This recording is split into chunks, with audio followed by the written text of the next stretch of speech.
欢迎收听秘密小声讲，我是泌尿科杨佩珊医师。I am Dr. Penny Yang. I have the greatest pleasure and honor to have Dr. Koo in my show today. This is Dr. Koo from Seoul. Hi, Dr. Koo. Hi, Dr. Yang. Dr. Koo is a worldwide, well-known doctor, a urologist that is very much known for his penile augmentation surgeries. He does, how many surgeries do you do in a year? Usually from 1,000 to 700 to 1,000 cases per year. That is very impressive. That is very impressive. Then how do you get into penile augmentation? Because this is a very specific type of surgery. Yes, it's very special. Even in Korea, we don't have that many surgeons who does the penile augmentation surgery. I would say less than 10. Wow. Less than 10 who is really specialized in this kind of surgery. There are other doctors who really also do this surgery, but not as many cases. Maybe 1 or 2 per month. But I think there will be less than 10 who will be only specialized in this surgery. Mm-hmm. And I think that is it because it's very popular in Korea, and I know that a lot of international patients would also come to you.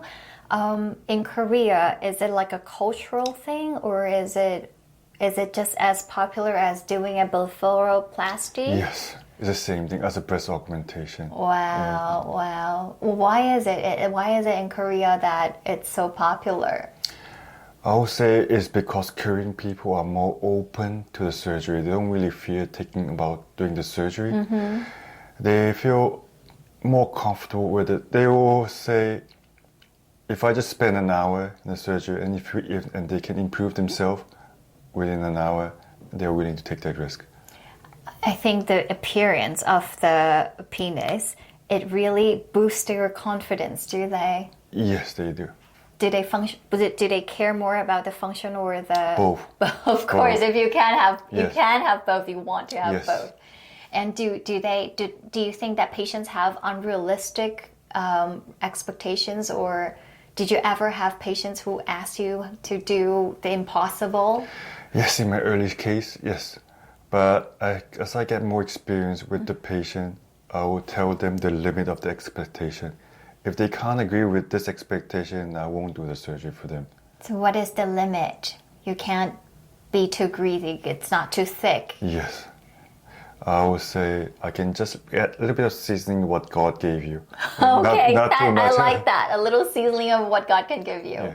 And what do you tell them about the length? Because I know that a lot of men, they really care about the length. But as a woman, I can tell you, it's really not the length that matters. It's the girth. Oh, it's the same thing. We just tell them we can pull out what your parents gave it to you. Right. We can't create anything more. Exactly. Yeah. I think. And the same thing. We emphasize more on the girth. Right. And also, it's very important from a woman's perspective. Yes.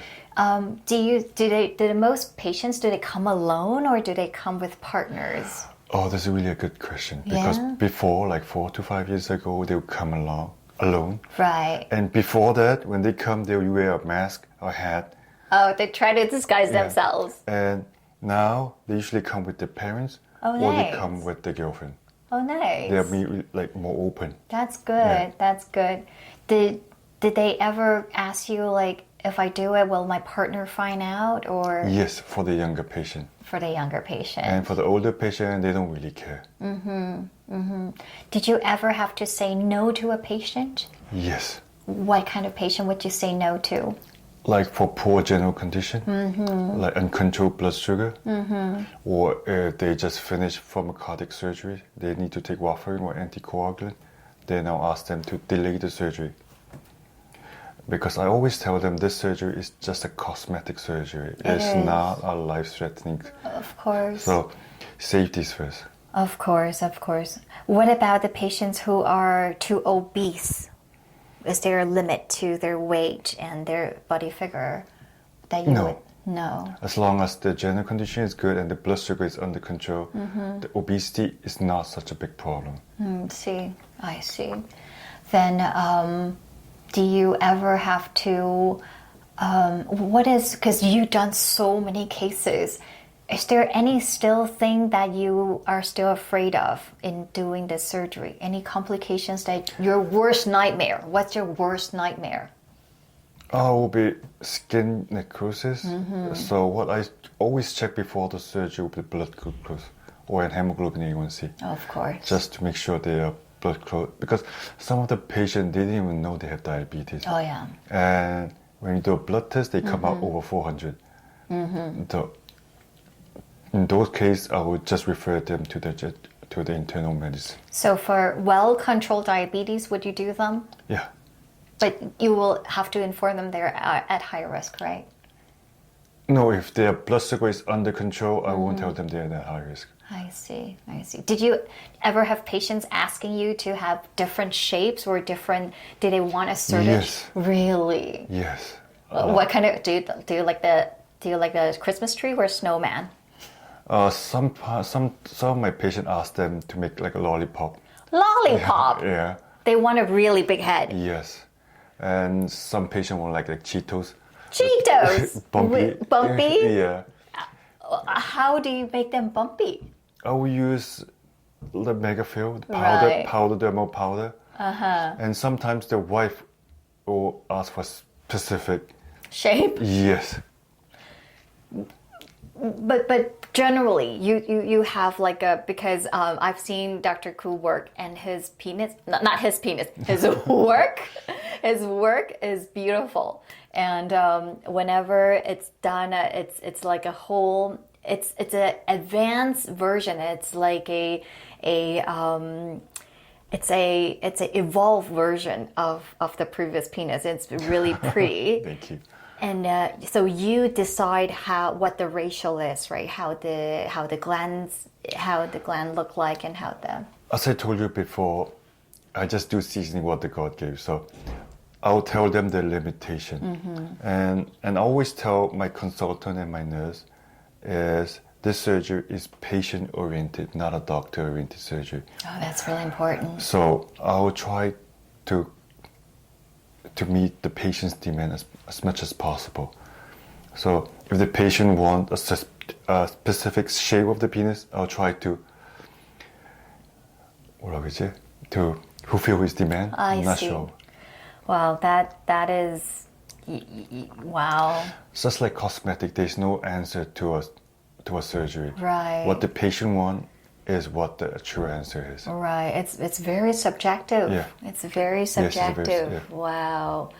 And do you have anything to warn your patients? Are there anything that you tell them never to do, or After the surgery? Yeah, after the surgery. Yes, there are a few things that we will ask them. First, it will be heavy smoking. Oh yes, smoking is a big issue. You told me that in Korea there are 3 things that keep Korea going as a country. Number 1 is caffeine. Yes. Number 2 is nicotine. Number 3 is alcohol. Yes. So tell them to stop smoking. But they don't listen. Of course. They just go smoking right after the surgery. Of course. Yes. But we ask them try to limit to smoke a bit lesser. And second one will be alcohol. Alcohol. So alcohol really affects it too, right? Because it swells. Oh yes. It causes edema. Right. Especially at the surgical site. When can they go back drinking again?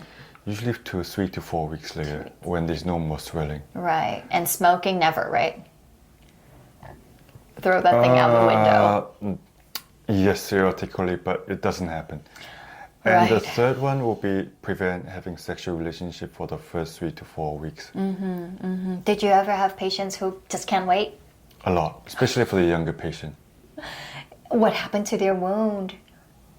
Some If are they're okay. lucky, they're okay, right? And the excuse are, since they're wearing a protective, they thought it would be okay. No, a condom does not help you protect you from injuries. You're still fresh at the wound. I don't think that would help. Yeah, wow.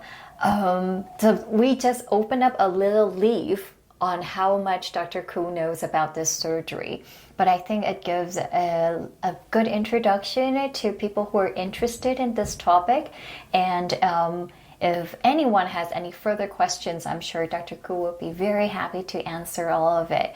I have the privilege and the honor to visit Dr. Koo today, and I really enjoyed his company. I have to say something about Dr. Koo on a personal side. He is very sweet. He would notice that I am out of on the dinner table or on the lunch table. Whatever I'm lacking, he would order it. So he noticed little details like that. So I'm sure he's like that. I know that he's like that with people, with patients, and with surgery, that he is very detailed and a very considerate person. Thank you for listening, and I really thank Dr. Koo for joining us. 秘密小声讲，我们下次见，拜拜。再见。Oh, that's so cute. Thank you. Thank you. Thank you.